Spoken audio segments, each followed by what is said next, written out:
morning. It's the 4th of September 2024. Acid. Sad news from yesterday. An old guy, 80-year-old guy out walking his dog in Leicestershire. 5 teenagers have kicked him to fucking death.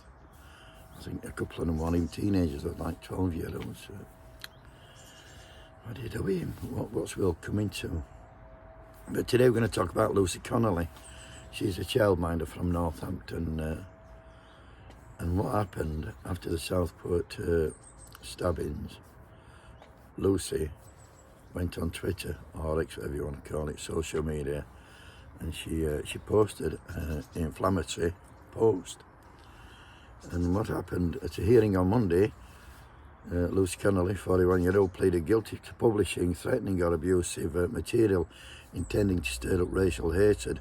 She's to be sentenced next month, and she entered a plea via video link of being remanded in custody after the first court appearance in August 10th. So she's been in custody like August, September, nearly a month. The prosecution case included evidence which showed that racist tweets were sent out from Mrs. Connolly's ex-account, both in the weeks and months before the Southport attack, as well as in the days after. This is what she put. Her words, not mine, of course. Mass deportation now. Set fire to all the fucking hotels full of the bastards for all I care. And while you're at it, take the treacherous government and politicians with them.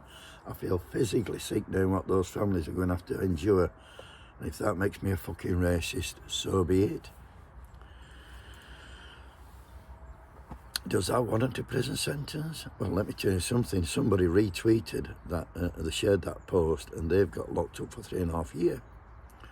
So the government have actually, or the courts have set a precedent here. They've locked him up for 3.5 years for sharing what Lucy put. Now,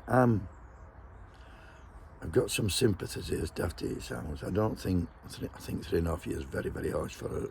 It is hate speech and racist language, but 3.5 years. And I do think Lucy Connolly, for all her fucking sins and her stupidity, I do think that right time she goes to come on October 17th, might as well let her fucking go. But now they can't, because they've set a precedent. We're in with 3.5 years. Anyway, her husband went on telly trying to defend her, so I just watched this clip. The stuff I hear on the TV is not really Lucy. She's probably the opposite of what she's having to admit to, but she knows that she's overstepped the mark, and there's consequences for it. What about that then? He blamed it on a miscarriage she had 12 years ago. Said it was impulsive, which it probably were, I don't know. And he said, the stuff I hear is not Lucy. She's probably the opposite of what she's admitted to. I've got some bad news for the, I think his name's fucking Raymond. I've got some bad news for the race. She's not the opposite. She's a racist. Her word, she's proved it. End of conversation, mate. She's the girl you fucking married, a racist girl. And he says she knows she's obviously overstepped the mark. Well, she has this time, I'm afraid.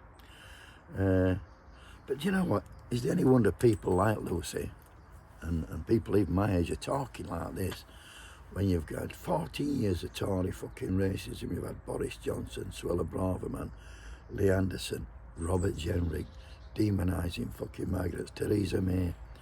And even now you've got Tice, you've got fucking Lowe, you've got Anderson again, you've got fucking Farage, you've got Ben Habib. He came on telly and said, when, I forget who it was, I think it was Juliet Horsley Brewer, interviewed him and said, what would happen if boats capsized? Would you just let them migrants drown, immigrants drown, asylum seekers drown? He says, yes, I fucking would. Now, if that's not hate speech and racist language, what is it? What about Nigel Farage inciting riots? That's no wonder people are talking like they do when they're listening to Reform MPs and Tory MPs. Poor old Lucy's married to a Tory councillor. Whoa! Wakey, wakey! Have a great day, everybody.